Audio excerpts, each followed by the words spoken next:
uno de nuestros invitados.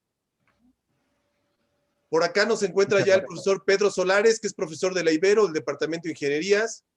Nos hace el favor y el honor de acompañarnos el profesor José Antonio Ortiz, que es de la Universidad de Tlaxcala, de la unidad de Tlaxco, también para hacer algunas preguntas y comentarios. Buenas tardes, gracias, profesor. Ya tenemos el gusto de contar con la doctora Marian, que ya está por acá también. Buenas tardes. Mucho gusto, doctora. Le damos la bienvenida a esta reunión. Muchas gracias. Bueno, entonces, si les parece, Antonio... Vamos a ver, luchar con la tecnología. No se preocupe, no se preocupe. Si les parece, para aprovechar el tiempo, porque la idea es que tengamos los 50 minutos justos, ¿sí? Vamos a empezar esta actividad, ¿les parece? Por supuesto, cuando usted diga, profesor. Muy bien, vamos a empezar entonces. Bueno, pues buenas tardes a todos. Muchas gracias por acompañarnos el día de hoy. Esta actividad académica que estamos llevando a cabo aquí en la Universidad Iberoamericana, en el Departamento de Comunicación, la estamos realizando de manera conjunta con nuestros amigos de Tauromaquia Mexicana, cuyo principal responsable y cara pública es Pepe Saborit, a quien le damos las gracias por el apoyo para haber llevado a cabo esta actividad. También a nuestro buen amigo Daniel Salinas, que colaboró para que pudiéramos hacer este enlace, y a Guillermo Edgar, que nos posibilitó el contacto para poder llevar a cabo esta actividad. Tauromaquia Mexicana, yo ahorita le doy la palabra a Pepe Saborit, es una asociación civil que tiene una función, por un lado cultural, artística, pero también de investigación, de difusión de la Fiesta Brava. Es una asociación civil, ya lo explicará ahorita Pepe Saborit, que tiene una función muy importante en México porque por primera vez se unen toda la industria vinculada a la tauromaquia en México, ganaderos, toreros, empresarios, periodistas, y ha venido llevando a cabo en los años que tiene de existencia muchos esfuerzos, y uno de la rama de los esfuerzos importantes que ha hecho Tauromaquia Mexicana es la publicación de libros.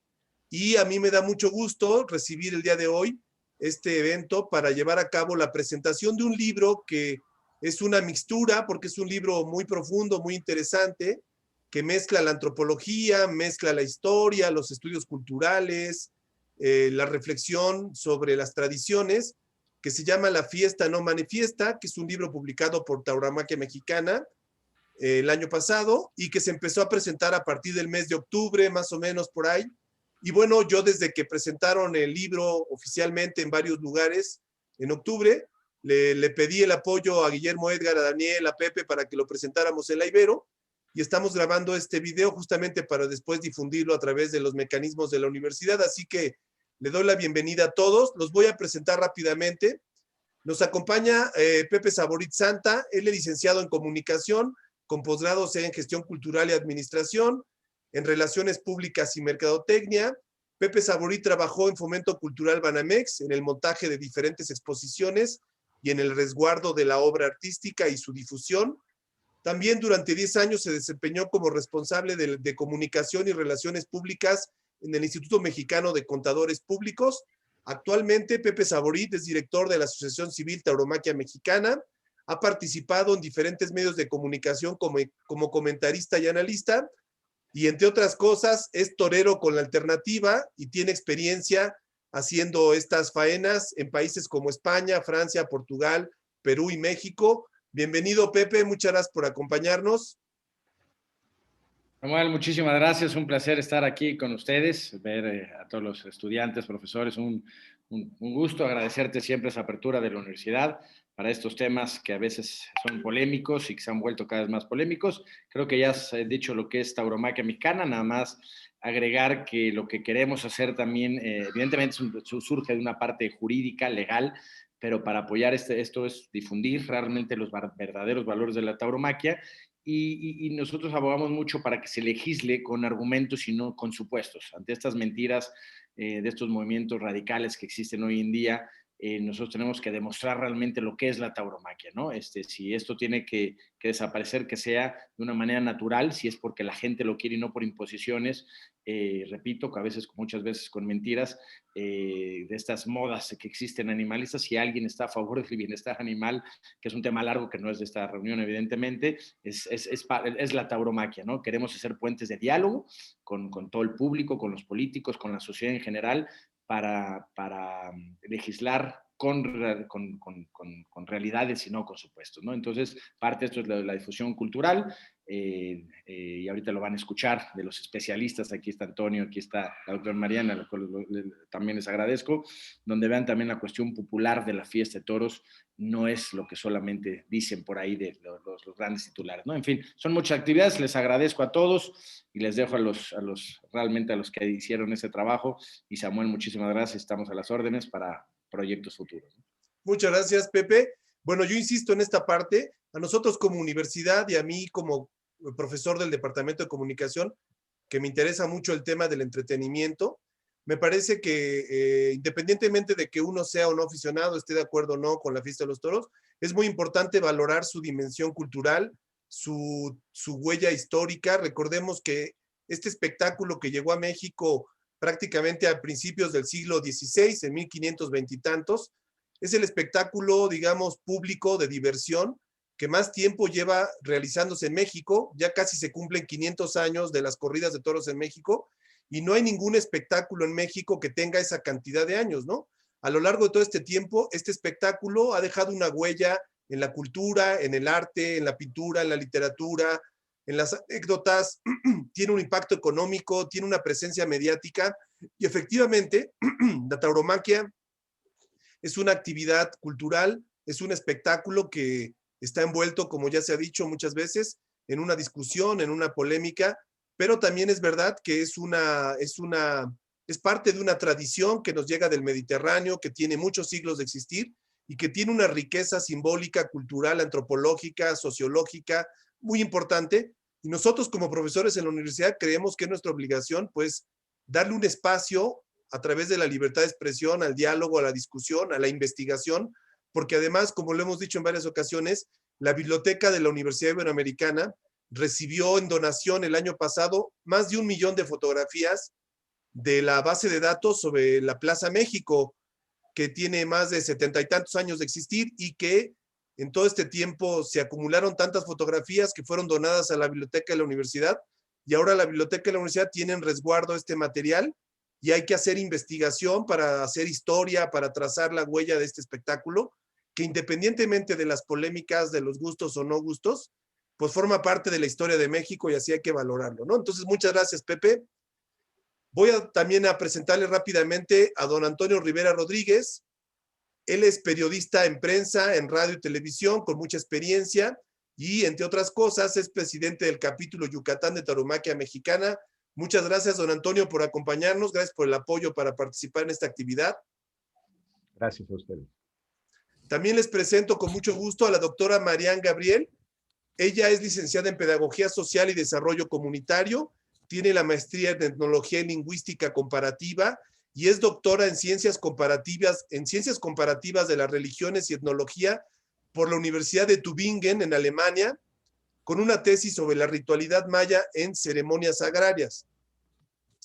La doctora Marian desde 1976 inició sus investigaciones en Guatemala y México, en comunidades rurales e indígenas, sobre todo en Yucatán, y se enfocó entre 1979 y 1982 en estudiar las ceremonias del ciclo agrícola y festivo en comunidades mayas en el oriente del estado, con un seguimiento a largo plazo entre 1992 y 1999. Sus investigaciones en el Archivo General de Indias y en la Escuela de Estudios Hispanoamericanos en Sevilla, España, aportaron elementos muy importantes para la investigación de procesos de contacto cultural entre la tradición hispana y las culturas indígenas de Mesoamérica, que llevó investigaciones sobre el ciclo festivo en Yucatán en el marco del proyecto Interrelaciones Etnomusicológicas entre España y Iberoamérica. El proyecto de investigación Ceremonias Agrarias Mayas, Estructuras y Contenidos en diversas regiones de la península Yucatán, realizado con el Instituto de Antropología Americana y Etnología de la Universidad de Bonn en Alemania, amplió el conocimiento hacia diferentes regiones, también en la ritualidad relacionada con el ciclo festivo. También le ha dado seguimiento a investigaciones sobre ceremonias y rituales hasta la actualidad. Ha sido asesora en proyectos sociales universitarios y de diferentes organizaciones de la sociedad civil, así como en proyectos de conocimiento ambiental y medicina tradicional maya. Ha impartido docencia en licenciatura y posgrado en las universidades de Alemania, en Bonn, en México, en la UADY de Yucatán, en Campeche, entre otras. Así que, pues es un honor, doctora, tenerla por aquí. Muchas gracias por acompañarnos. Buenas tardes.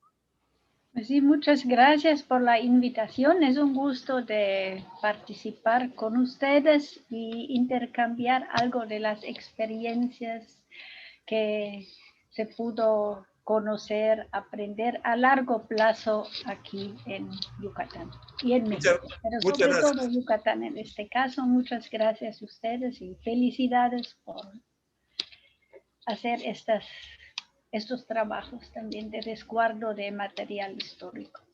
Muchas gracias. También presento y le doy bienvenida al profesor Pedro Solares, profesor de la Universidad Iberoamericana del Departamento de Ingenierías, experto en informática y también experto en temas vinculados a la tauromaquia. Pedro Solares, muchas gracias, profesor, por acompañarnos. Me uno a las felicitaciones que gracias, Samuel. Nos conocemos ya hace algunas décadas de trabajo en este tipo de eventos, este tipo de investigaciones. Al conocerte es a ser un joven realmente, porque aquí ya lo mencionó Antonio, tenemos más de 100 y tantos años nosotros y felicidades por este tipo de eventos. Muchas gracias, Pedro. Y por último, damos la bienvenida al profesor José Antonio Ortiz de la Universidad Autónoma de Tlaxcala, con sede en Tlaxco, biólogo, experto en estas temáticas de defensa del medio ambiente, de las ganaderías y de la fiesta brava. Muchas gracias, José Antonio, por acompañarnos. Es un gusto, Samuel, poder compartir este espacio y como lo mencionó don Antonio Rivera, pues vamos a soñar un poquito, ¿no? Con la parte sur. Sin duda, gracias. Muchas gracias, bienvenidos a todos. Así que les damos la palabra, don Antonio, doctora Marián, los escuchamos. Muchísimas gracias a todos ustedes. Recuerdo hace algunos años haber participado en Querétaro en un programa de toros que tenía el título de Toros los Viernes, todos los viernes, y que estaba en el seno de la Universidad Autónoma de Querétaro, Radio Universidad, desde la rectoría. Y su titular era un doctor en filosofía que además era director de la Facultad de Filosofía en Querétaro y que alguna vez que cumplió 30 años el programa, yo le pregunté, ante tanta modernidad de discrepancias con la tauromaquia, seguramente el escenario es muy diferente a cómo empezó. ¿Qué me platica de estar un programa de toros 3 décadas en el seno de una universidad? Y él me dijo, mira, Antonio, no es nada extraño. Universidad, entre otros significados, tendríamos que admitir uno que es muy hermoso, unidad en lo diverso, universidad. De manera que yo tengo a bien decir que estoy muy honrado por poder participar con ustedes. Es una vivencia tremenda de vida, poder llevar a una institución, al seno de una institución tan importante a través de todos ustedes, todos estos sucesos y estos detalles y todas estas reflexiones y meditaciones y conclusiones, bueno, nunca se terminará de concluir, pero que han sido verdaderamente sorprendentes. Debemos de agradecer muchísimo a todas las corrientes animalistas tan violentas que nos han obligado a todos los que gozamos esta afición, porque nos han empujado a investigar más, nos han llevado a límites en donde uno mismo tiene que reflexionar sobre su propia afición y sus razones. No solamente es contestar muchas veces la pregunta de por qué voy a los toros para gozar un sufrimiento, y uno contesta a priori, no, nunca he ido yo a gozar en lo absoluto, y lo digo con toda la franqueza del mundo y la sinceridad, y Dios lo sabe. Pero dime por qué entonces vas. Bueno, pues voy por una razón de admiración técnica, evidentemente de la admiración a un ser humano que es capaz de tener una disposición al sacrificio real y de verdad, un héroe mítico sacado de la antigüedad y puesto en los tiempos de hoy en un espacio enfrente de un animal irracional que además tiene muchos significados. Todo ello, los tiempos modernos nos han obligado a los que tenemos el privilegio de poder comunicar algunos matices de este ejercicio espiritual muchas veces, técnico otras, de lidia, de lucha otras, pero que sin duda alguna forman parte del común denominador de costumbres sociales en muchos de nuestros pueblos.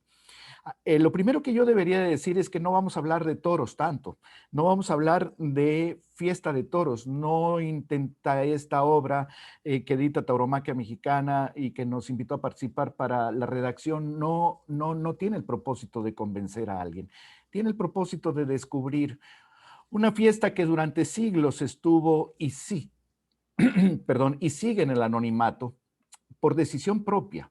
Nosotros a veces nos sentimos, Pepe, un servidor, lo hemos platicado, nos sentimos un poco intrusos porque nos metimos a la casa y en espacios íntimos de una fiesta que se ha prodigado por ella misma, autosustentable totalmente, durante casi 5 siglos. El primer registro que se tiene de la existencia de la fiesta es sin duda alguna... sin duda alguna, perdón, es una carta que está fechada en 1563 y que habla de una protesta que hacen los frailes franciscanos al primer alcalde mayor o el primer alcalde mayor de la ciudad de Mérida, que se llamó Diego de Quijada, y que les dicen, no puedes tú pedirle tributo a una determinada población de composición indígena, porque ellos ya tributan armando las plazas de toros y talanqueras, perdón, de trancas y talanqueras para las festividades de la fiesta de toros. Esto es 1563, de manera que estaremos próximos a cumplir en 20 años, 22 años más, 500 años de participación activa de la fiesta patronal aquí en la península. ¿Eran fiestas de toros como lo podemos entender desde el punto de vista urbano? No, y no eran y no siguen siendo. La fiesta de toros en Yucatán está inmersa en la celebración de las fiestas patronales. La gran culpa de todo esto la tiene el Imperio Maya, y no culpa de los toros, sino que es una de las regiones con mayor densidad de poblaciones en todo el mundo de la antigüedad. El INAH reporta entre su acervo de sitios en donde hay vestigios mayas, y con vestigios mayas me refiero a que haya un adoratorio, en algunos casos incluso un juego de pelota, que significa que era un sitio importante. De ellos, de estas características, ubica más de 3,500 en la zona maya. 3,500 poblaciones en los años 800, 900, 1000, 1100 no es cualquier cosa. Significaría que vivía mucha gente, que además había sociedades organizadas y que vivían bastante inmersas en sus costumbres sociales y muy definidas su estructura gubernamental y evidentemente sus costumbres de adoración a las deidades, que de ello dependía mucho sus ciclos de siembra y todo lo que tenía que ver con los beneficios que iban a recibir. Tenía la obligación de pasar por una ofrenda a los dioses a través de solicitud de gratitud. Y casi en todos ellos privaban ritos sacrificiales. El máximo rito sacrificial, sin duda alguna, que a veces lo soslayamos, pero ahí está, era el sacrificio humano. Pero en la cultura maya y en todas las culturas, no solamente era el sacrificio humano lo que daba cara a las ofrendas a las deidades.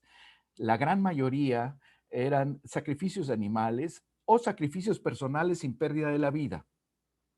Pero lo máximo que se puede ofrendar a una deidad es la vida que la deidad nos prestó.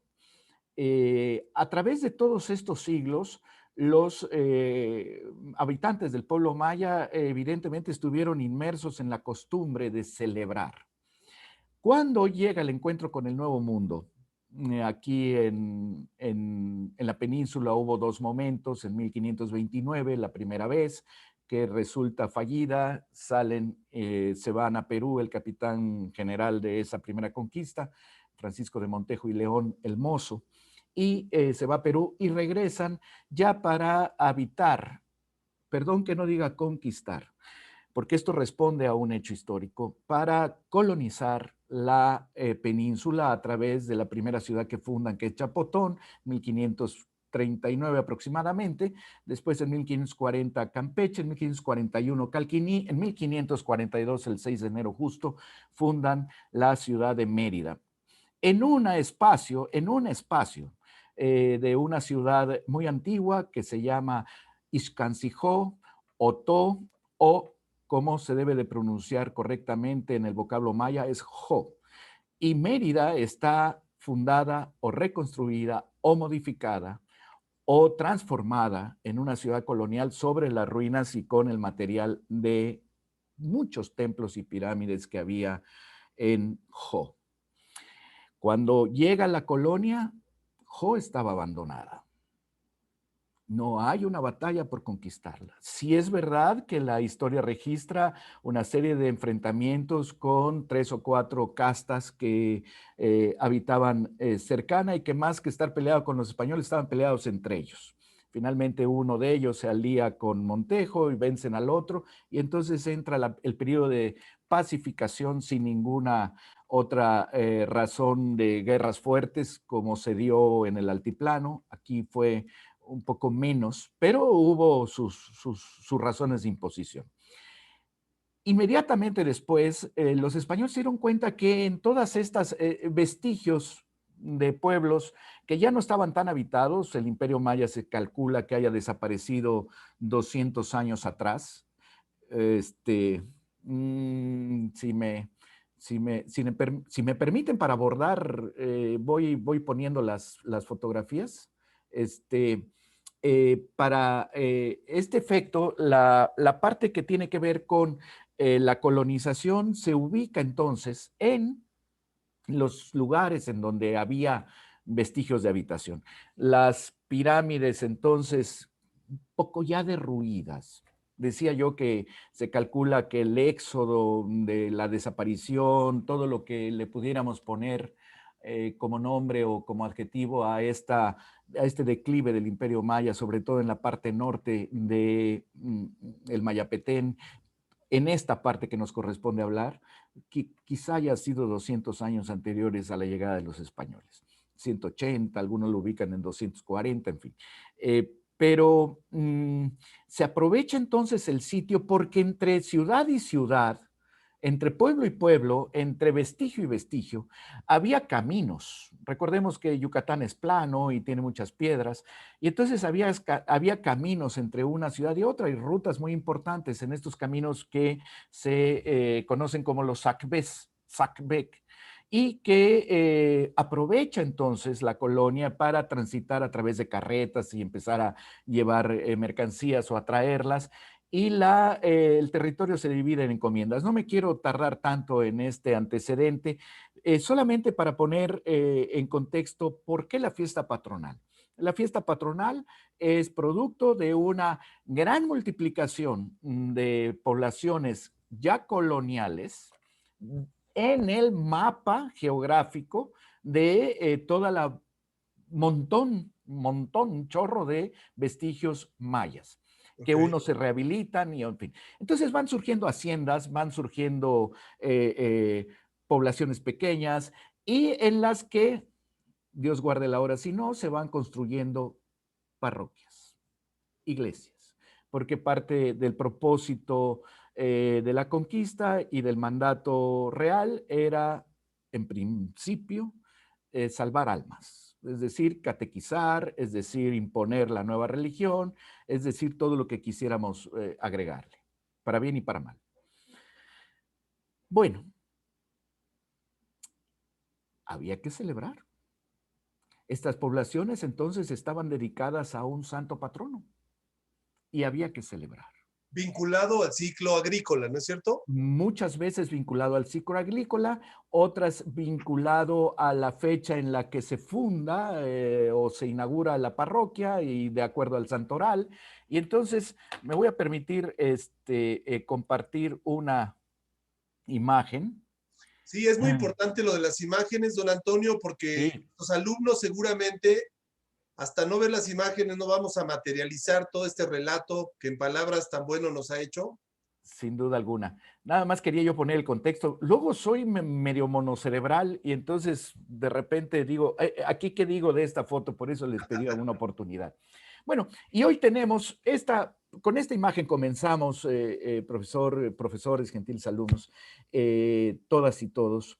El escenario del Yucatán actual, evidentemente, es una composición racial. Somos mestizos. Tenemos una gran cantidad de herencia cultural del pueblo original y otras que fue interpretándose y reinterpretándose para hacer una propia identidad, pero producto del mestizaje. Esto es una fiesta patronal y como comienza con todas las manifestaciones, hablar de toros es hablar de esto precisamente, desde que comienza la fiesta patronal.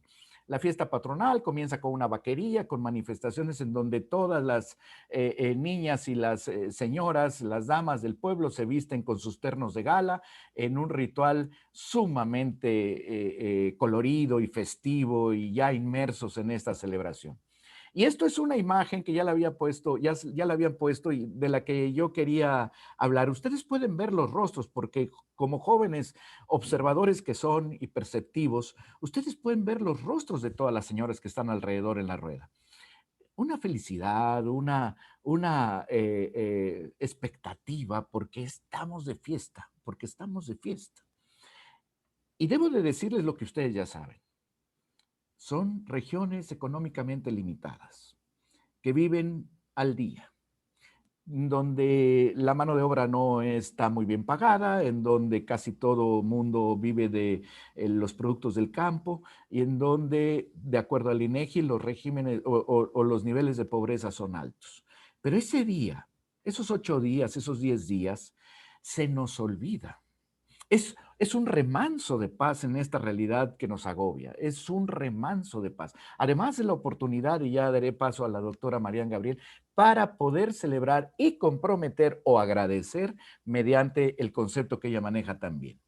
Entonces, ¿qué podemos ver aquí? Pues una manifestación cultural, es una rueda social en donde todas las señoras mayores con sus mejores hipiles están allá. ¿Y a qué juegan? Pues no juegan a otra cosa que al toro. ¿Por qué?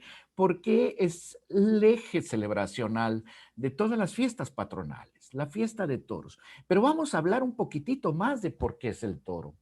¿Por qué es el toro, no el venado? ¿Por qué es torear y no cocinar, que también se cocina y muy rico? Porque hay otras razones específicas muy importantes de considerar. Bueno, esta es una foto hermosa de autor anónimo, nunca lo pudimos encontrar ni saber el autor, por eso no lo incluimos en la obra, pero es hermosísima. 2 señoras toreando a la limón y una embistiendo con singular alegría. Y esta es otra expresión que tiene mucho que ver ya en la ruta del Camino Real Campechano con una fiesta que se celebra muy simbólica alrededor de la fiesta patronal.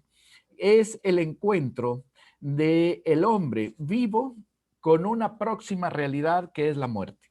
Porque en el pueblo original no se supone que somos eternos. No se supone que somos inmortales, no se supone que somos de plástico y no se supone que no nos va a pasar nada. Y no es que sea uno fatalista, pero hablar y enfrentar y jugar con el destino final de todos los seres vivos, que es nacer, crecer, reproducirnos y un día marchar. Se da en esta simbología. Aquí tienen ustedes un toro que es el que puede trasladar al alma a otro lugar, porque el toro es una ofrenda en el rito sacrificial. Es la víctima propiciatoria. Es el cordero pascual en esa simbología sustituida por un toro. Y aquí el toro no es como en la foto anterior, una réplica de un toro completo. aquí está el toro muerto, su esqueleto, y quien lo lleva es un fantasma, está purificado, lo blanco que es pureza, lo blanco que es limpieza y acritud y posibilidad de poder ser el representante de esta ceremonia que en este momento en vocablo maya no recuerdo. Y otra vez, si me hacen ustedes favor de ver las caras, los rostros de los que están atrás, unos divertidos, otros un poco más serios, pero recordando que polvo somos y en polvo nos convertiremos. Y no lo digo como una cita bíblica, lo digo como una realidad que con otra palabra o otras frases, la gente de los pueblos originales lo sabe y lo tiene presente. Decíamos que cuando llega a la colonia, encuentra ciudades mayas, pueblos mayas, ubicaciones mayas en desuso como habitación. Ahí se establece. Y miren ustedes, con el propósito de la evangelización, la representación de la pasión de Cristo está hecha delante de la pirámide, el adoratorio de la población de Acanqué, en un simbolismo muy especial. La doctora me prometió que me pidió que no utilice la palabra sincretismo y después me va a ampliar y ella sabe muchísimo. Yo decía, esto es un sincretismo cultural. No, en realidad no lo es la representación de la nueva religión frente a un templo en donde se profesaba la religión anterior.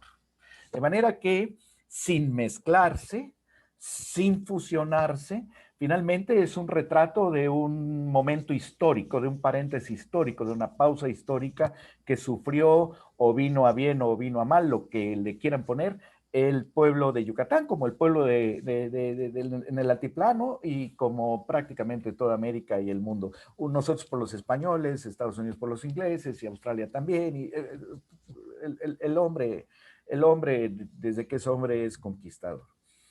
Bueno, y esto es un pueblito muy cercano a Mérida que se llama Acanqué. Y en Acanqué, todos los años se celebra la fiesta de toros, que es decir, la fiesta de la Virgen de Guadalupe. Y ustedes pueden ver aquí la parroquia colonial. Sí la aprecian, ¿verdad? Sí, muy buena foto. ¿Esa foto es reciente, don Antonio? ¿Es vieja?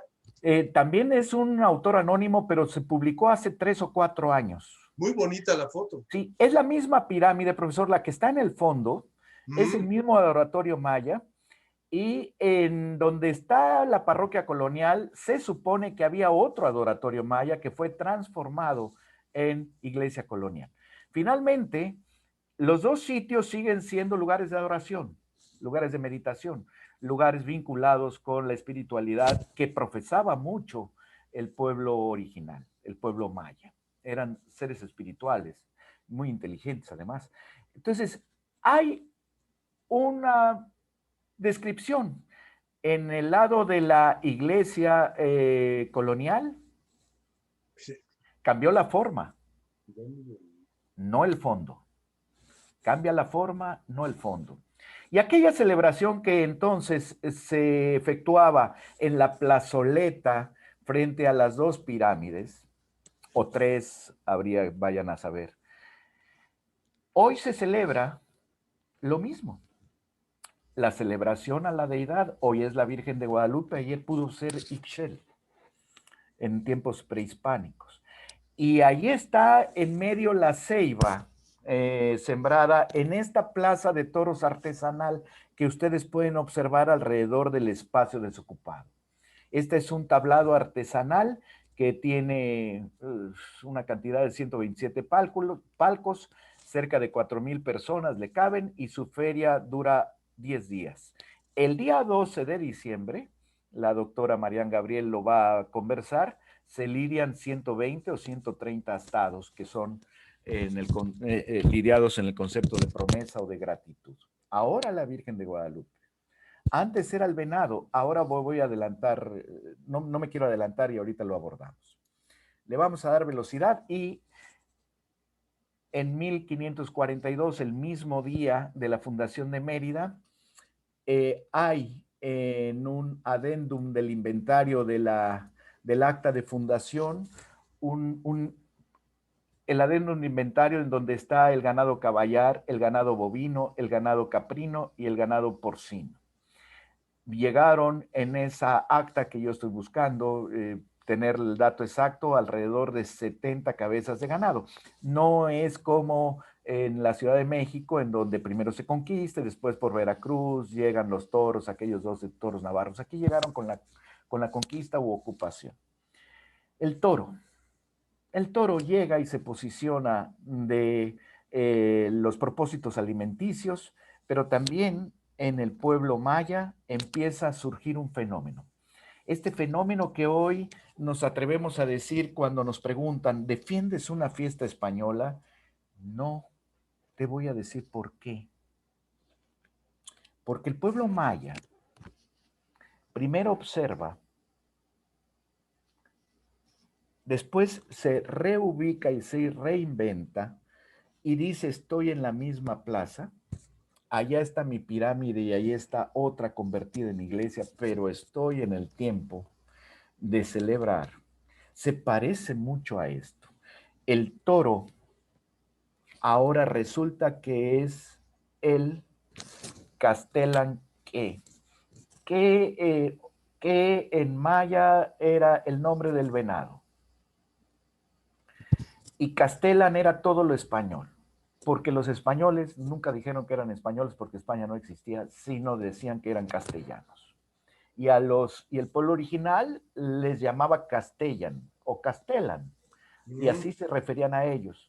Y este animal precioso y hermoso, que venía de muchos siglos y de miles de años, que nació y se desarrolló hace 250 millones de años en la zona de la India, en la parte de Asia correspondiente más o menos a la India, 250 o 275 millones de años antes, que comienza su emigración hacia toda Europa hace alrededor de 2 millones y medio de años, ya está posicionado en toda Europa, porque el toro que estamos viendo, apreciados oyentes, el toro estaba ahí cuando yo nací, estaba ahí cuando nacimos todos. El toro ya estaba ahí cuando nació Jesucristo para partir el tiempo en dos partes, en el antes y en el después. Pero cuando el hombre se hace homo sapiens, cuando el Homo sapiens aparece en la tierra, el toro ya estaba ahí. Y entonces sucede en las cuevas de Altamira la expresión de su mayor manifestación y admiración de su belleza, los dibuja, los pinta, y aquí en Yucatán lo reinterpretan. Entonces ya no es el venado, ahora es el Castellan que es decir, el venado castellano. Al que va a ir conociendo y lo va a ir haciendo suyo, porque el venado, que era una deidad, venado deidad, tenía un particular espacio en las fiestas de adoración, pero el toro era más bravo, era más fuerte, no huía. El venado huye en cuanto nos escucha, huye. El de entonces, el de siempre y el del futuro. Era más frágil y el toro no huye. El toro se enfrenta. El toro no es frágil, el toro es muy fuerte. El toro es poderoso. Tiene 2 cuernos como los venados y tiene 4 patas como los venados. De manera que en el imaginario popular, si queremos figurarnos, era un venado superado, era un venado reinventado, superior al venado deidad. Bueno, pues este toro comienza a posicionarse de todas las partes en donde tiene que haber una patronalidad o un festejo patronal. Este es una imagen del Códice de Borgia, que está en Europa, y es la representación del venado. Precisamente, venado alcanzado por una flecha. Esta es la descripción rigurosamente fría. Este es un venado sacrificado como ofrenda. Este es un venado sacrificado como ofrenda con una antigüedad, más o menos esto está ubicado en el año 900 o 1000. Atravesado por un arma punzocortante.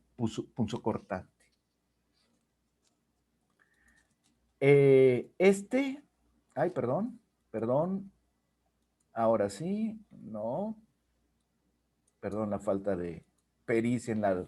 Este es un vaso proveniente de las ruinas de Actún en Belice.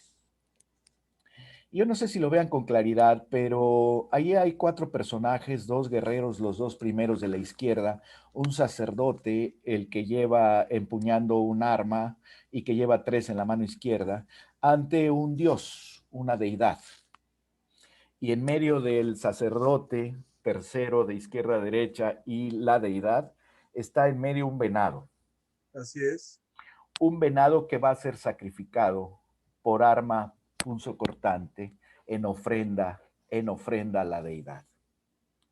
¿No les parece a ustedes que esto es muy similar? 2 hombres con un arma punzocortante, en este caso en la fotografía no van a matar al toro, frente a la víctima propiciatoria. Alrededor de la gente, porque la figura del vaso de Actún no refleja lo que hubiera alrededor, es una representación de una fiesta. Pero aquí está la realidad y la representación como debió haber sucedido 1000 años atrás. Aquí están frente al Castellan que hoy se llama Huacash. Huacash como vocablo maya desde hace 300 años, pero fue Castellan durante 150 o 200. Esto es muy interesante. Y ayuda, profesores, apreciadísimos alumnos de la Iberoamericana, ayuda a entender por qué cuando decimos no defiendo una fiesta española, pudiéramos contestar es que el pueblo maya lo tomó, lo observó, lo asumió, lo comparó, lo recordó, lo reinterpretó y hoy hay un efecto absolutamente comprobado de apropiación. Los toreros son mayablantes, todos los que están allá arriba son mayablantes, el toro es un huacash, los que están enfrente no son toreros, son paihuacaches. No es una fiesta española, es una fiesta del pueblo original, que la hizo suya como lo venía haciendo cientos y miles de años antes de la ocupación, de la conquista o del encuentro con el Nuevo Mundo.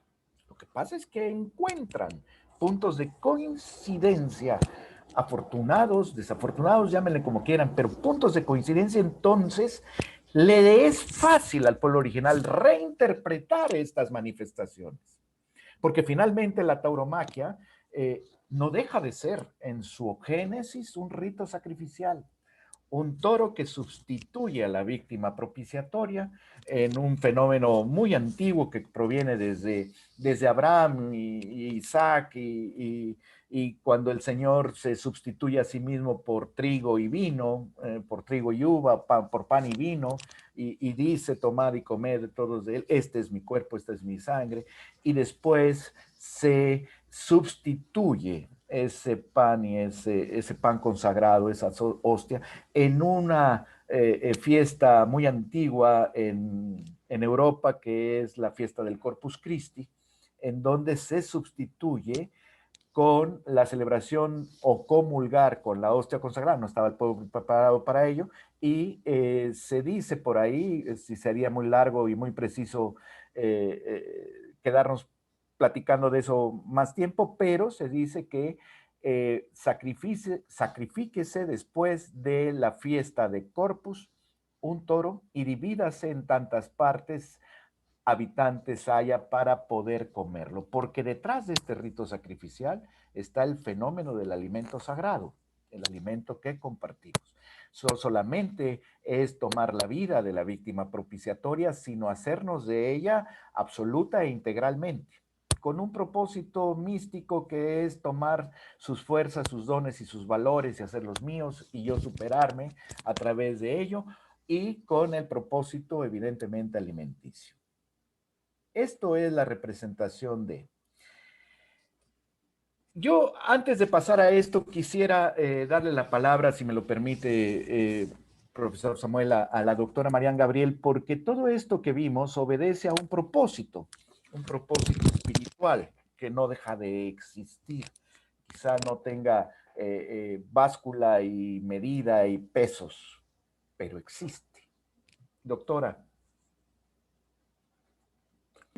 Permítanme a ver si yo puedo. Sí, pues muchas gracias, Antonio, por sus amplios aspectos.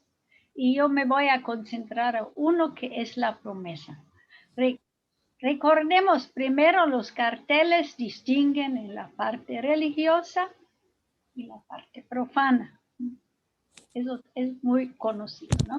Pero regresando un poco a las ceremonias del ciclo agrícola y la ritualidad, las deidades creadoras mayas establecieron la reciprocidad desde el Popol Vuh. Queremos seres que nos sustenten, que nos adoran.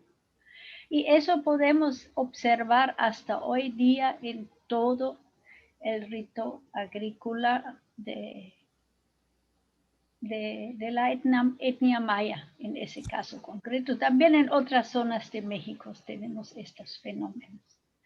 Y también se integró parte de este ciclo de ceremonias agrarias al ciclo litúrgico que vino con la religión católica hispana, ajustando los poblados según sus necesidades. Ya lo platico. Entonces tenemos dos ciclos interrelacionados para celebrar este compromiso de también alimentar a los dioses, cumplir con la promesa para recibir los beneficios. Aunque digan los carteles miles de veces, es la parte profana para la gente, no lo es. Por ejemplo, tenemos un documento entre muchos de Alice Le Blanchot, 1873, donde estaba sorprendida por la gente y se metieron al tablado y dijo la persona, in promesa colel, es mi promesa señora. Sigue citando, nada lo hizo mudar de decisión, cumplió su promesa y fue sacado herido de muerte, ¿no? Entonces, esa tradición ya lleva muchos siglos y aunque las carteles siguen diciendo es la parte profana, para la gente es la promesa. Y aterrizar un poco en las tradiciones contemporáneas de la península, a ver si yo puedo. Intento. No, eso no fue. No se preocupe, aquí A está. ver. Intentamos. ¿Puede compartir pantalla, Pablito, la doctora? Sí, eso estoy intentando. A ver, disculpen, el rezago digital. No se preocupe, no se preocupe. A ver, si pongo share screen, ¿lo ven ustedes? No. Todavía no, pero a lo mejor si ya le picó ahí en compartir pantallas, ya debe de aparecer. Pero me salen todas las pantallas de ustedes. Ah, claro, es que tiene que, cuando le pone compartir pantalla, le dice qué quiere seleccionar. Tiene que seleccionar la bueno, pantalla. sí. A ver, screen. Fotos. Ahí está saliendo ya. Sí. Bueno. Ahí se ve ya. Mil disculpas. Normalmente en eventos y clases son los estudiantes que manejan la tecnología no se preocupe, y uno se apoya en eso. Aquí vemos una foto de la fiesta de Santos Reyes de Tizimín, que después de la vaquería, que es el inicio del baile y la siembra de la ceiba como eje central de la Plaza de Toros, inicia con una misa en el mismo tablado. También la iglesia recuperó este espacio para el evento y después empiezan las corridas de promesa. A ver si yo puedo. Creo que tengo que marcar cada uno. O del lado derecho, doctora, si le pone del lado derecho, ¿no le sale la flechita para darle vuelta? Para seguir con la siguiente. Sí. Ahí está. Ah, sí. Qué bueno, ya. Entonces empieza el ciclo de los gremios y de las corridas. En poblados pequeños son los mismos encargados y responsables del servicio religioso y de las corridas, y en lugares muy grandes ya se dividió en dos vertientes de gremios y de diputaciones de corrida. Siempre hacen sus novenas, es su promesa al santo patrono, reciben los dones que traen los socios, y entre ellos no solo es que aportan la comida que se da a toda la gente invitada, también las banderías que vemos enfrente y los ramilletes son aportaciones de promesa de los socios para llevar a la diputación o al gremio, según cómo se llama. Entonces, explícitamente la gente se compromete a traer esto. Y cuando termina el evento, cada uno puede llevar otra vez lo que trajo, o alguna persona diferente puede agarrar un ramillete, banderías y otro, y con el mismo hecho se compromete de dar a lo menos lo mismo en el evento siguiente. Entonces, continúa la responsabilidad y el compromiso de cumplir. Y es un compromiso ya no con la gente de la agrupación, sino con el santo. Yo me comprometo y voy a cumplir esta promesa el siguiente año. Y después la agrupación en el local o la casa del diputado, de la diputada de corrida, se forma en procesión para ir a la Plaza de Toros, al tablado. Y aquí vemos exactamente que dice promesa, dice la promesa de la corrida de tal y tal persona. Doctora, ¿esta es una familia o es un grupo de una comunidad, de un barrio? Es decir, se hereda la responsabilidad en familia. Y el señor don Gaspar en el medio es el que representa el grupo como mayor de eso, pero le ayudan su familia, sus familiares, los socios que vienen desde afuera de las comunidades, que hoy es más fácil. Antiguamente la gente llegaba en tren llevando sus sacos con granos de maíz, sus pavos y todas sus hamacas, y se quedaban varios días allá mismo para cumplir su promesa. Y los niños así vestidos de toreros, está la reina de la agrupación. En el fondo ya vemos que el gremio, que es parte de la agrupación, lleva sus estandartes, las mismas que llevan a la iglesia. Y ahí se dirigen en procesión hacia el tablado o coso taurino. Aquí otra imagen que vemos que son las mismas estandartes, pabellones que se lleva al servicio religioso a la iglesia, que se lleva a la Plaza de Toros para coronar, es decir, dar una vuelta en el interior de la construcción, y asimismo se representa el grupo con todos sus integrantes. Y se ve que no es algo solo de diversión, es un compromiso religioso con todos los insignias de estandartes, pabellones. Los niños llevan imágenes de los santos y de la imagen venerada. Y el grupo después toma lugar en el palco del diputado de corrida, presencia su corrida con sus toros que han donado, que su compromiso. Ahí entregan las banderillas mismas a los toreros, porque las mismas banderillas que se donó para este toro tiene que ir con el mismo toro de la misma promesa de la misma familia. Ah, ok. O sea, No es al azar, sino está muy bien cuidado. Este es nuestro toro y estos son las banderillas y los adornos que tienen que ir con el mismo toro. A ver. Aquí una imagen. Entonces se apunta el nombre del donador. Es promesa de.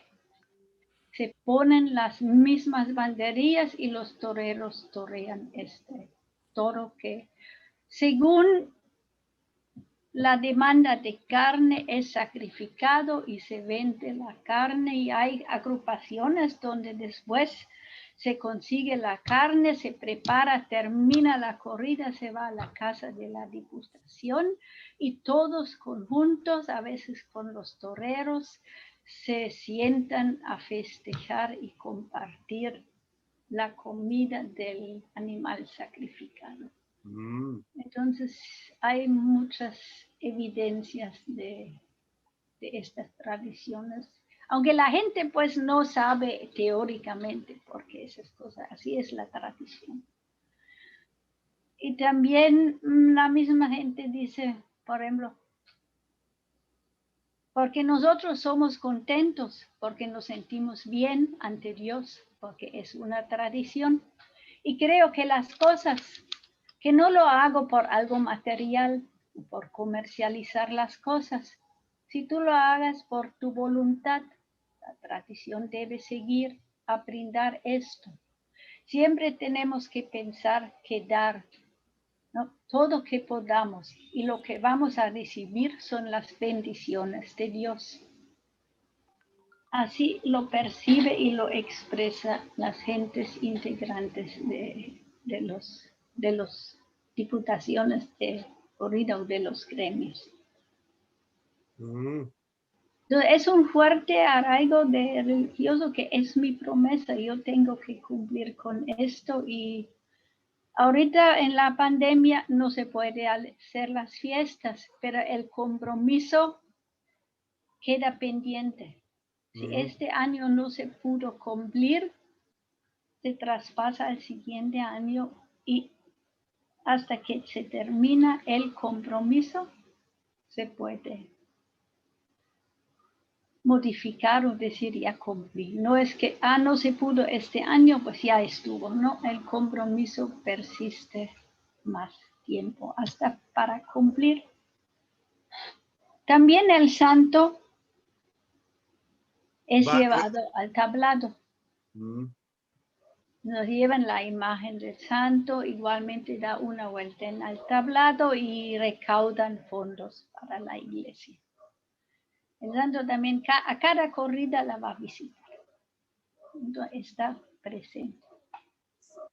Qué interesante.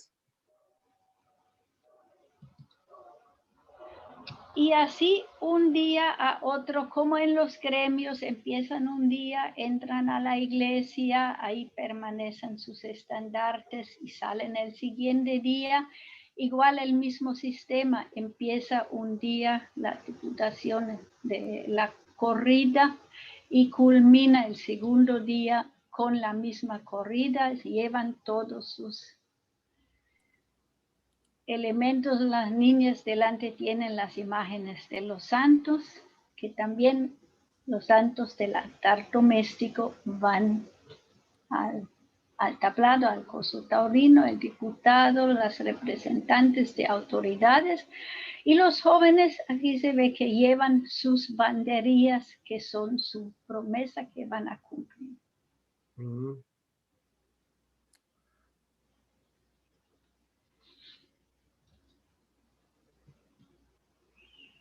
Muy interesante. hay mucho más detalles, ¿no?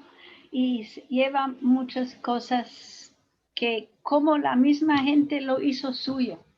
Es mi promesa, es mi asociación, no institucionalizada formalmente, ¿no? Sino por tradición. Y se sigue diciendo, es la corrida de tal persona.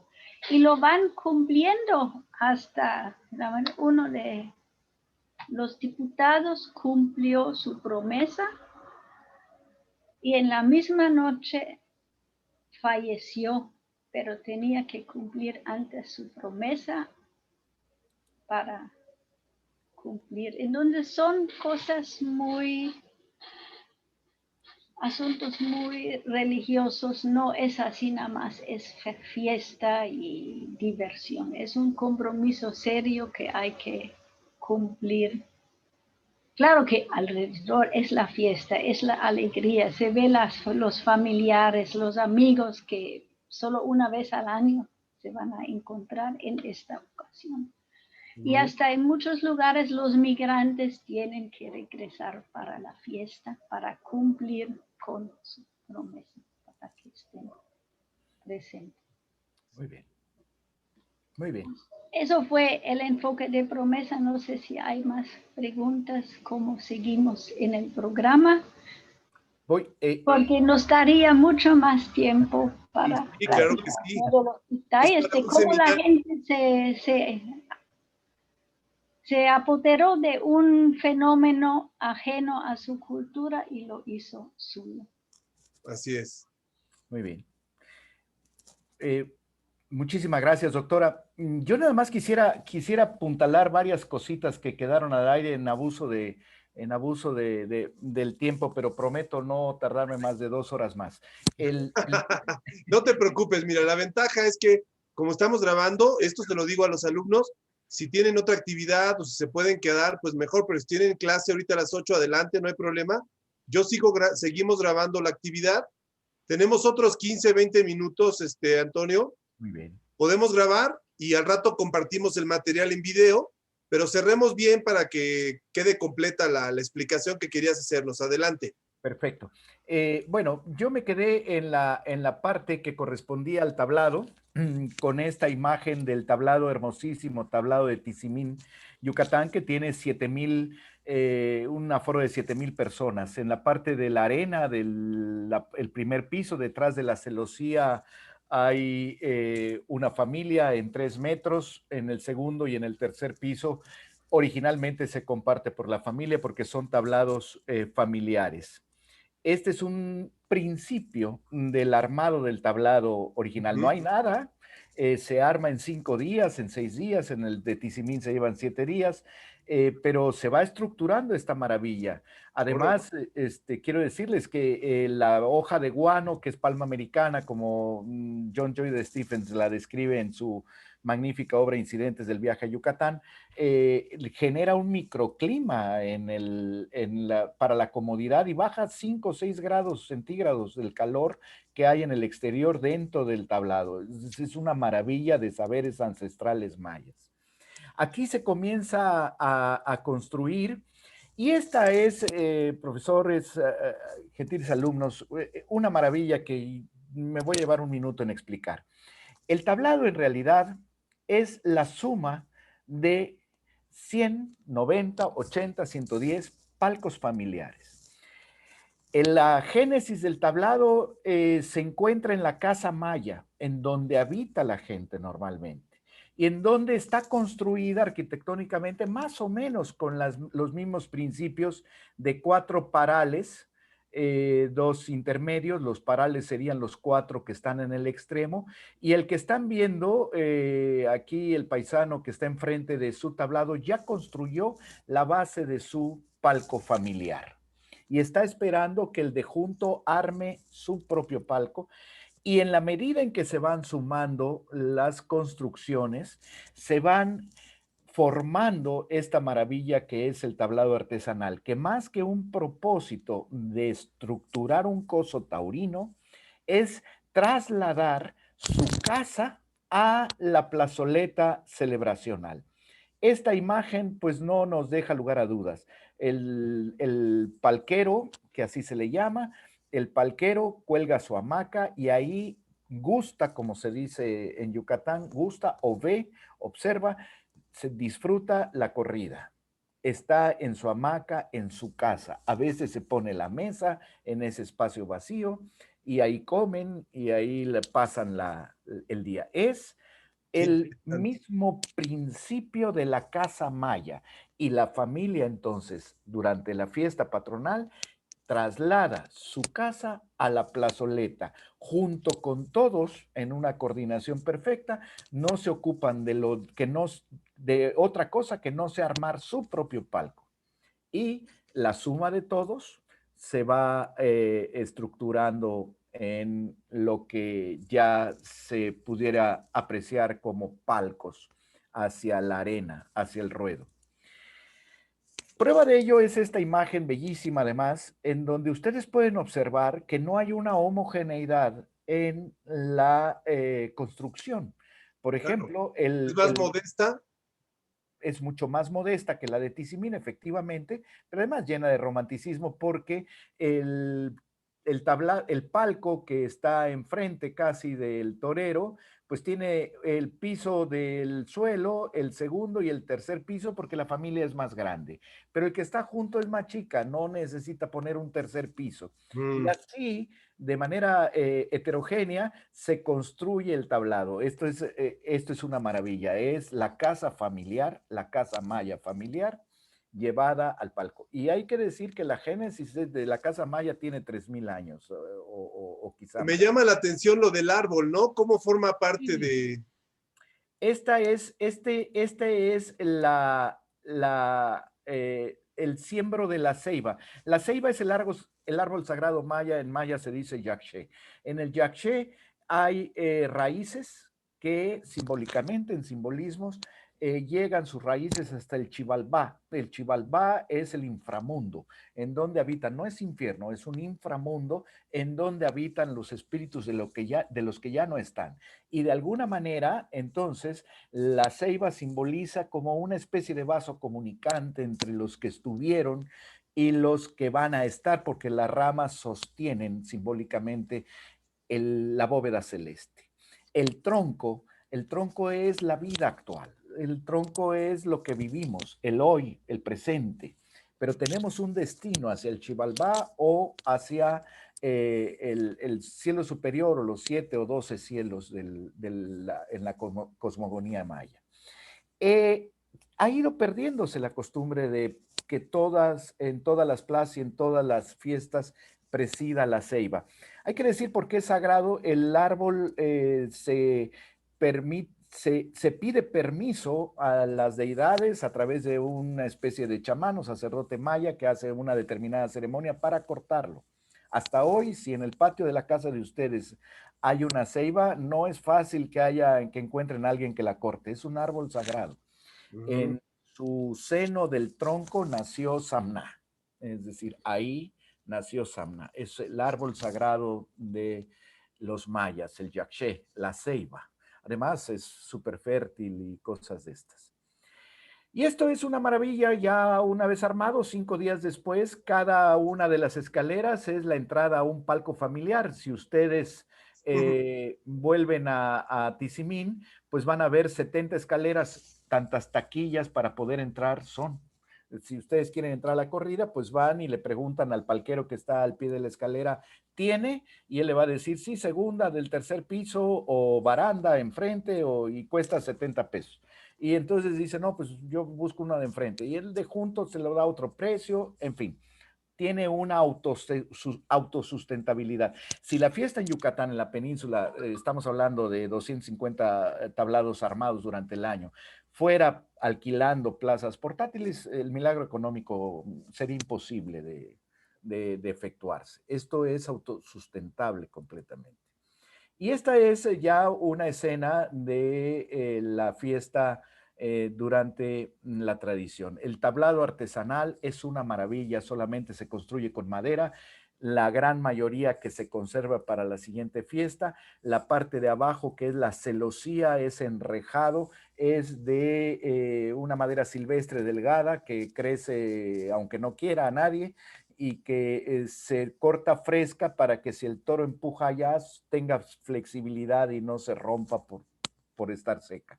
Y la palma americana, que pues también en esta parte tropical crece de una maravilla. Y hay arquitecturas de esta intensidad, ¿no? Es una belleza de imagen y además es una belleza de plaza en Tenabo, Campeche. Bueno, el libro se compone de ocho capítulos. Ya hablamos de los antecedentes históricos, de la razón de la fiesta, que son las promesas, que muy bien explicó la doctora Marián, la diversidad de los festejos taurinos. Son 7 tipos, hay 7 tipos de fiesta, en los de postín, las charlotadas, el bachal toro, que es una especie de encierro que antes se hacía por las calles, pero ahora se hace por la plaza, a la manera de Pamplona o a la manera de Yucatán, mejor dicho. Y hay una parte, un artículo muy interesante que hoy pudiera estar de alguna forma de moda, que tiene que ver con a ver si lo puedo compartir, que tiene que ver con la embestida que en la Asamblea Legislativa está teniendo a propósito de la presencia de los niños en los toros por una posible influencia a la violencia, una posible exposición a la violencia. Nosotros en Tauromaquia Mexicana, en el capítulo Yucatán, hicimos, muy coordinados por Pepe Saborit, que es trabajadorcísimo y con unas brillantes puntos de creatividad, y nos invitó a hacer un análisis con respecto a qué tanto afecta esta parte que están argumentando algunas autoridades para sustentar su prohibición de la presencia de los niños en los toros. Y es muy importante, yo creo que entramos en una etapa de argumentar por qué. No solamente porque hay muchos estudios psicoanalíticos y tal que respaldan la presencia de los niños porque no generan ninguna creatividad, pero vayámonos porque ustedes son jóvenes. La gran mayoría son jóvenes y no se dejan fácilmente ir con una propuesta. El joven investiga también. Esta es una investigación que tiene que ver con la relación que existe entre la violencia y la celebración taurina.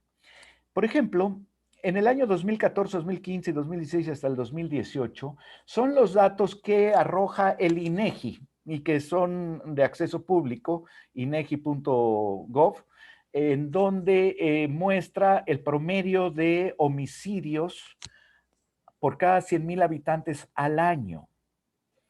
De manera que en el 2014 en Aguascalientes hubo 4 homicidios por cada 100,000 habitantes, en el 2015 3, 2016 3, 2017 6, 2018 6, en total 22. Entre esos años nos da un promedio actual de 4.4. En Aguascalientes, ¿verdad? En el estado de Aguascalientes, son por estados, en el estado de Aguascalientes. Y en Aguascalientes, que es uno de los estados más taurinos, se dan más de 100 festejos taurinos al año. Aquí solamente, profesor Martínez, pusimos más de 100. En Campeche hay muchos más de 100. En Hidalgo hay quizá 500. En Querétaro hay más de 50. En Tlaxcala estoy seguro que hay el maestro Ortiz, no nos dejará mentir, pero hay muchos más de 100. En Yucatán hay más de 500. Bueno, en Yucatán exactamente hay 1,648 festejos taurinos al año. Pero para que no piense alguien que somos exagerados, y están comprobados, pusimos más de 500. Y entonces ustedes pueden ver en este grupo de los estados más taurinos del país, Aguascalientes, Campeche, Hidalgo, Querétaro, Tlaxcala, Yucatán. Con estos promedios anuales de homicidios por cada 100,000 habitantes por año, de acuerdo al INEGI, No de acuerdo a Tauromaquia Mexicana y no de acuerdo a un diputado federal, de acuerdo al INEGI. Y ustedes pueden ver que a más festejos taurinos, la incidencia de crímenes es mucho menor. Y perdonen, pero ustedes pueden ver que Baja California, que aproximadamente esto lo sacamos en el año 2018, dio 8 festejos durante todo el año en todo el estado. Y Colima 3. Y Chihuahua 11. Y Guerrero no dio ninguno porque la fiesta está prohibida. Y hablemos de Guerrero. Tiene 65.2 homicidios por cada 100,000 habitantes contra 2.6 de Yucatán. Claro, es impresionante. Es impresionante, profesor. Y ustedes pueden ver que Baja California tiene 45.4 y aquí está la estadística del INEGI que la pueden comprobar año con año hasta el 2018. Con 45 homicidios por cada 100,000 habitantes al año contra 8 de Tlaxcala, que tiene muchos más festejos taurinos. Y ustedes pueden ver que Guerrero, donde está prohibida, tiene 65%. Y ustedes pueden ver en Sonora, en donde hay prohibición taurina, que tiene 24 homicidios por año y no tiene ningún festejo taurino. Y pueden ver que Colima, que dio 3 festejos, tiene casi 70 homicidios al año.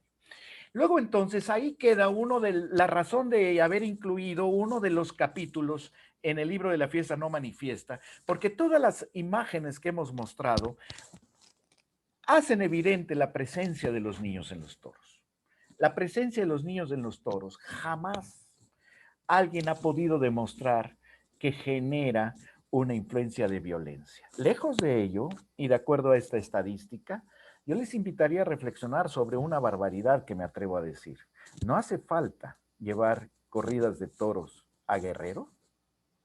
¿Qué no hace falta que haya 100 festejos taurinos en Sonora? La acaban de prohibir en Sinaloa, prohibieron 3 corridas al año, pero tienen más de 40 homicidios por cada 100,000 habitantes, 10 veces más que Aguascalientes, 6 veces más que Tlaxcala, que son demasiado taurinos. Sí, es un argumento demoledor.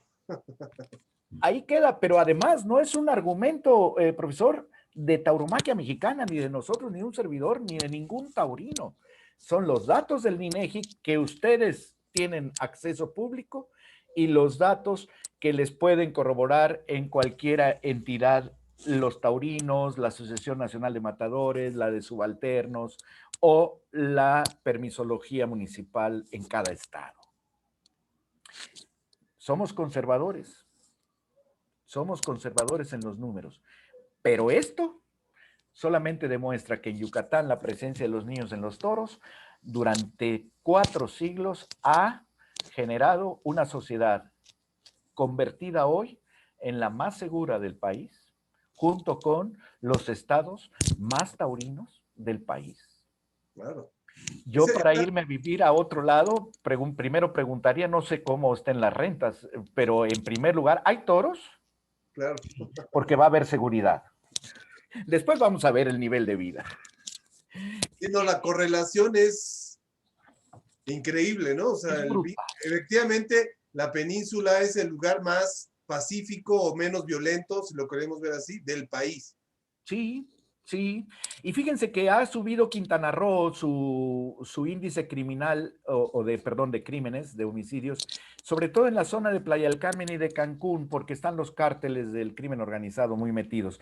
Y hace 6 años que no se da una sola corrida en Cancún. No solamente por la prohibición, sino hace 6 años que el Partido Verde Ecologista, que tuvo 2 administraciones municipales seguidas, no da permisos. Es decir, en Cancún y en Playa del Carmen y en Puerto Morelos, la parte norte turística vacacional de Quintana Roo, no da toros. Ahí se concentra el 96% de los índices delictivos en esas 3 ciudades.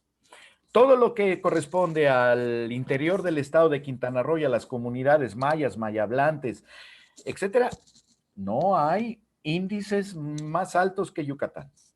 Esto es verdad. El pueblo original nunca, a pesar de los sacrificios humanos, a pesar de los sacrificios rituales, a pesar de las guerras floridas, a pesar de todo, solamente tenían permitido tomar la vida en esas circunstancias, como ofrenda de rito sacrificial a sus deidades, pero era muy castigado el crimen. Era muy castigado un homicidio a la buena a propósito de nada. El pueblo original, el pueblo prehispánico, el que heredamos en nuestro mestizaje de la cultura de nuestros antepasados prehispánicos, es pacífico, es muy pacífico. Y respeta la ley, digamos. Y respeto a la ley y respeto a la muerte.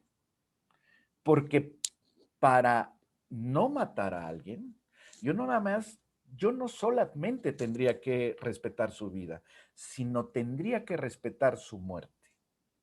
No soy capaz de provocarla porque respeto a la muerte, porque me es familiar la muerte, porque me va a tocar, está en mi destino, está en mi final. Yo tengo que llegar al Xibalbá, como en el simbolismo de la ceiba, y no puede haber algo que interrumpa mi camino hacia él, y mi camino tiene que estar lleno de pureza. Y la gente de los pueblos originales en México, en términos generales, es pura, limpia de conciencia. Y ahí está la fiesta de toros. La fiesta de toros que, como abordamos al principio, tiene raíces, no antecedentes, sino raíces místicas en las celebraciones prehispánicas, y que el pueblo maya, como bien dice la doctora, el pueblo no solamente maya, el pueblo veracruzano y el pueblo chichimeca y el pueblo tarasco y el pueblo mixteco y muchos otros pueblos prehispánicos también se apropiaron de la fiesta de toros, porque el toro era muy representativo para sus fines. Como se apropiaron de la música, como se apropiaron de muchas cosas y la reinterpretaron. Solamente en la península de Yucatán, el libro cierra con una estadística muy detallada. En 372 localidades se efectúan 2.162 festejos de corte taurino entre los 3 estados, siendo el primer lugar Yucatán, que la alcanzamos a investigar y a incluir en la estadística 279 poblaciones, en donde encontramos la celebración de 1.648 festejos en un año tipo. Profesor, alumnos, ojalá que le den una oportunidad en su consideración, no de aficionados, no de nuestro lado de aficionados se los decimos, sino del lado de mexicanos, que tenemos aquí un pueblo original que se comporta de una manera muy especial, muy mística, que sigue conservando no solamente sus tradiciones, porque esto no es una tradición como se pudiera interpretar, es una forma de vida, es una manera de girar su sociedad tan atribulada por otras cuestiones que la presionan, en 8 días de espacio en donde se dedican a la celebración hoy del santo patrono, antier de sus deidades. Está a sus órdenes y está en sus manos. Agradezco muchísimo el tiempo y su consideración y paciencia. Muchas gracias. Si hay alguna pregunta, con mucho gusto. Claro, muchas gracias, don Antonio, doctora Marian, muchas gracias por sus comentarios, por este tiempo que nos brindaron. Pues yo creo que es impactante, no sé, aquí me gustaría darle la palabra al profesor Pedro o a profesor José Antonio, si quieren expresar algo rápidamente antes de despedirnos y darle las gracias a nuestros honorables invitados. Sí, Samuel, impresionante la forma en cómo han documentado la fiesta en la península. Un servidor tiene la oportunidad de recorrerla dos o tres veces. Tú lo sabes que me gusta mucho ir a conocer la República Mexicana y por tierra. Pues nunca he tenido la oportunidad de estar en uno de esos tablados, de esas plazas impresionantes. Sí he tenido la oportunidad de estar en la petatera, de conocer la cultura, pero esto es algo más allá de un festejo. Esto es algo sacro y a lo mejor, comillas, profano, no lo podría yo todavía, soy ingeniero, no tengo todavía esa cultura, pero sí, de que es sacro, no hay duda. Me ha tocado, yo soy de Pachuca, vivo en Pachuca, en Hidalgo, he estado en las comunidades y al leer el libro tuve la oportunidad de leerlo. Se refleja mucho nuestra cultura hidalguense, no tiene ese tipo de plazas ni ese tipo de palcos, pero sí las comunidades en las cuales se reúne la familia y cada 8 días pasa el mayordomo a aportar ahí la cantidad y la van escribiendo, etcétera, etcétera. Tienen ahí sus hojas para ir llevando el registro, etcétera, etcétera. Me ha tocado estar en ese tipo de plazas donde el festejo, como también ya se comentó, es de 2, 3 días, todo es gratis, menos el toro porque no es tan sustentable como en otras partes, pero sí llega la cantidad de carpas de sonido, de grupos, todo lo que se gesta, la economía que se gesta alrededor, todo esto es impresionante. Y bueno, esto hay que hacerlo en la manera como hacen los religiosos. Me gusta mucho por ahí leer y ver los programas del doctor Bernardo Barranco, y él entrevista mucho a los que son ateos. Aquí vamos a entrevistar a los antitaurinos, porque también hay que conocer, don Pepe, hay que conocer esa parte, porque yo conozco una gran cantidad de antitaurinos, aún en las plazas, y van a las plazas, ¿eh? Yo creo que ese es un concepto importante. Y felicidades a todos, y sobre todo a los que hicieron el libro. Magnífico libro. Claro que sí, Pepe Saborit ya nos hizo el favor de ponernos la liga para aquellas personas que quieran comprarlo en papel, el libro en físico, a los que quieran tenerlo. Sí existe en físico, ¿verdad, Pepe? Sí, está en físico. Ahorita está en físico. Todavía digital todavía no se está distribuyendo. De momento solamente físico. Y con mucho gusto se ponen de acuerdo conmigo y se los hacemos llegar, ¿eh? Claro que sí, para un regalo, para alguien que le gusta visitar la península Yucatán o entender mejor la cultura, sería magnífico, ¿no? Bueno, nada más lo último, perdón. Le mandé la liga también a mi hijo, a mis hijos. Yo estoy en la recámara de mi hijo, eso que está ahí atrás no es mío, esto es de mi hijo. El mayor está estudiando un doctorado en educación pública, lleva una materia de hermenéutica, y precisamente el viernes a la tarde y el sábado van a estar platicando del libro, de cómo está todo esto de la tauromaquia. Ese es el concepto que hay que generar cultura en nuestro entorno social cercano. Muchas gracias por la invitación, Samuel, como siempre. No, de nada, Pedro, muchas gracias. Profesor José Antonio, ¿algo que quieras comentar antes de despedirnos? Yo creo que se cumplió lo que dijo Antonio, al menos en mi caso, o algo mágico. De alguna manera yo también he estado, o me ha gustado mucho la península. Y en una ocasión, estando de vacaciones en Chicxulub, por ahí se ocurrió que fuéramos a pueblear. No sabíamos ni qué ruta llevábamos, pero el caso es que llegamos a Izamal, pero en ese camino encontramos una población donde precisamente se había llevado a cabo este festejo. Ahora estoy sorprendido, claro, pero lo que más me llamó la atención fue el cartel que también dijo la doctora Marian. Y el nombre del torero, y ahora lo comparo, yo soy de Tlaxcala y ahorita estaba haciendo un ejercicio mental de un cartel del PANA, nuestra figura, y en esta ocasión, ahí en esa población, el matador le denominaban el novio de la muerte. Ah, caray, dije, bueno, pasó. Entonces, ahora también con las palabras de Antonio, quiero decirle que la última vez que fuimos a visitar y que estuvimos en Progreso, y alguien nos recomendó que fuéramos a Acanqué, ¿sí? Y exacto, le digo, mira, la pirámide, ese parque que está dedicado a ese venado que se escuchaba, bueno, ya herido, se escuchaba el lamento y bueno, te digo que es magia porque yo no sé por qué se reunieron y te agradezco mucho, Samuel, pero yo creo que habría que ser también muy propositivo. Pedirte, si no hay problema de que tu grabación se pueda difundir aquí en Tlaxcala. Tengo un conocido que ha trabajado en televisión de Tlaxcala y valdría la pena poder comunicar a la afición taurina con sus características de Tlaxcala y con todos sus municipios, el valor que le dan allá a esta fiesta brava también, lo decimos así, pero también muy vinculada, aquí también se vincula la religión. Y cierro este comentario. Yo doy clase en la licenciatura en Ciencias Ambientales. Se han de imaginar el concepto que tiene la mayoría de mis compañeros investigadores, pero los convencí de que visitáramos una ganadería de reses bravas, porque el año pasado la diputada Michelle Brito, presidenta de la Comisión de Desarrollo Rural Sustentable, alguien la empujó e hizo la propuesta ante el Congreso de que las ganaderías de reses bravas se declararan áreas ecológicas. ¿Por qué? Porque ella aseguraba y sustentó que el toro en Tlaxcala es una especie que se cuida y que donde vive, que son los ecosistemas, también tienen tareas de conservación, de restauración.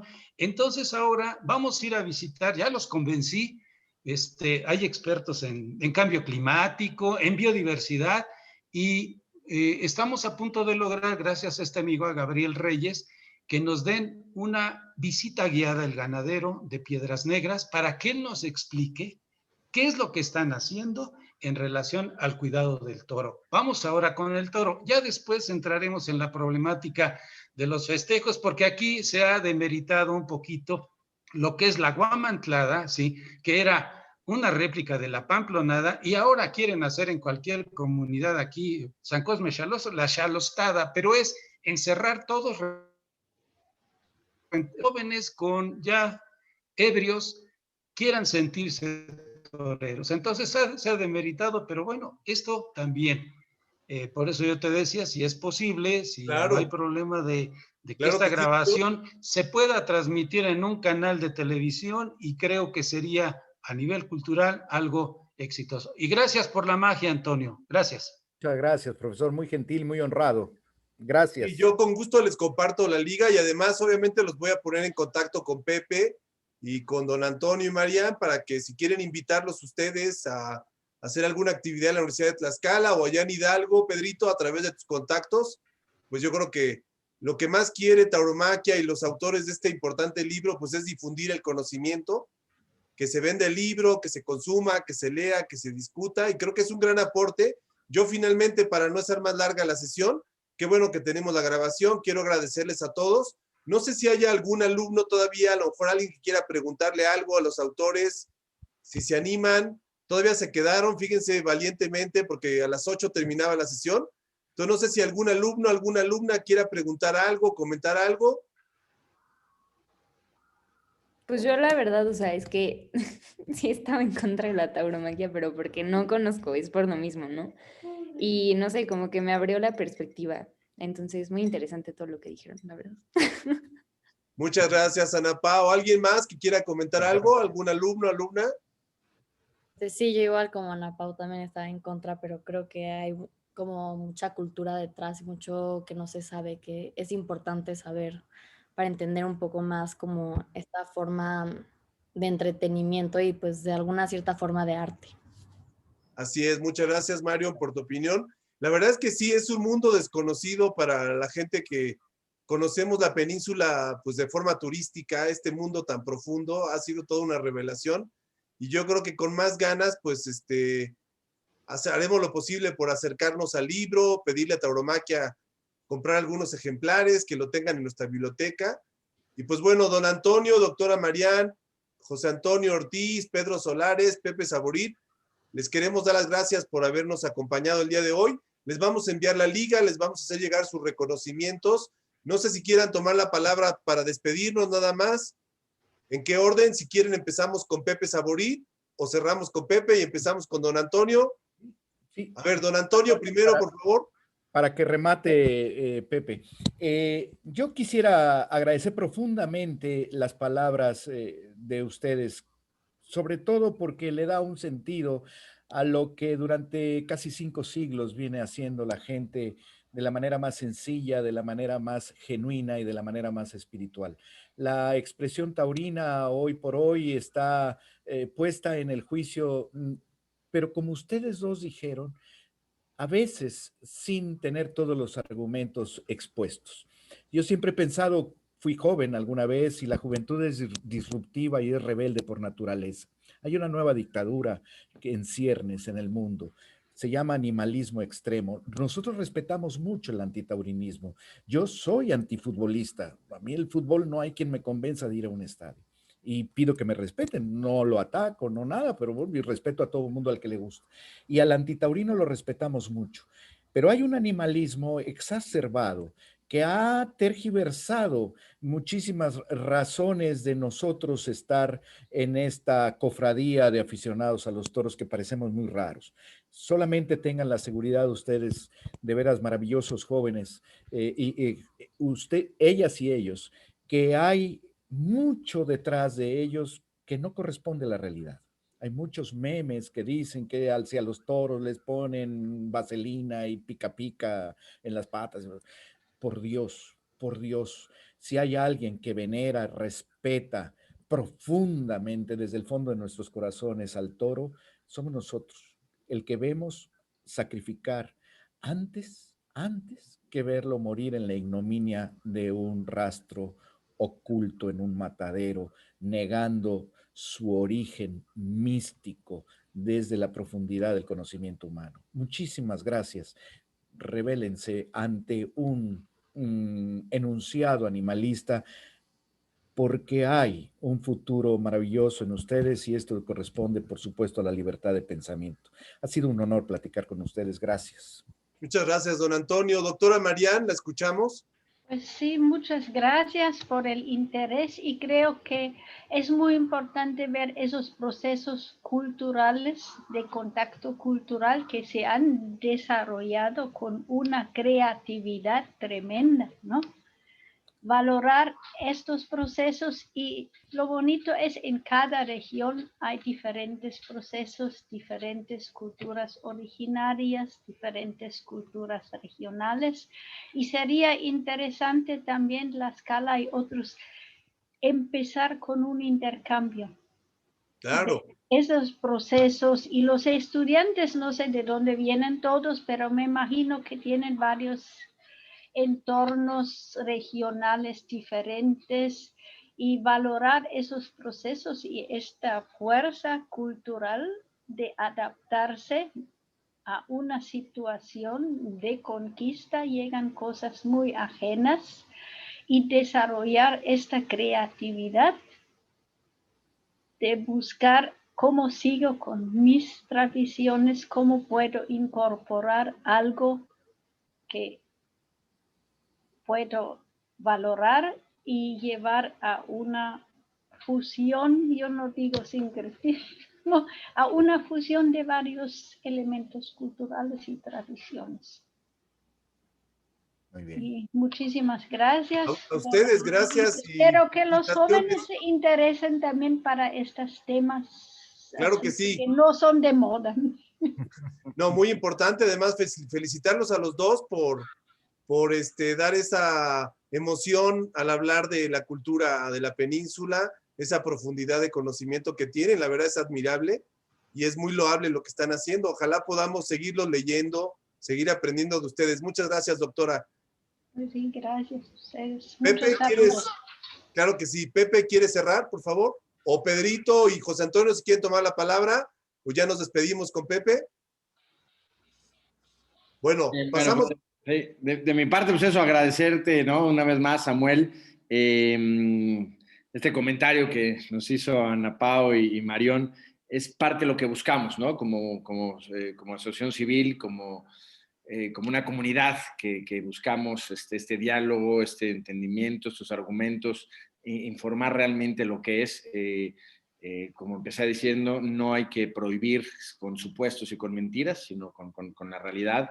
Y decirles también que esto que se acaba de enseñar aquí la doctora Marién y Antonio, que es en la península de Yucatán, pasa también evidentemente con sus particularidades y demás en otras partes del país, a nivel nacional. Esta fusión, sincretismo, sucede también en otros pueblos de México. La fiesta de toros no es lo que no solamente vemos en la televisión y demás, pasa en los pueblos del Estado de México, en Hidalgo, en Michoacán. Hay esta cuestión popular de arraigo mexicano auténticamente y que es parte de lo que tenemos que mostrar entre muchos otros argumentos ecológicos, de libertad, culturales, antropológicos, que es la tauromaquia en México, que no se puede acabar de un plumazo por unos gustos que incluso vienen del extranjero y demás, sin esta argumentación que es la que queremos poner a la disposición de todos ustedes y reiterarte, Samuel, pues este agradecimiento.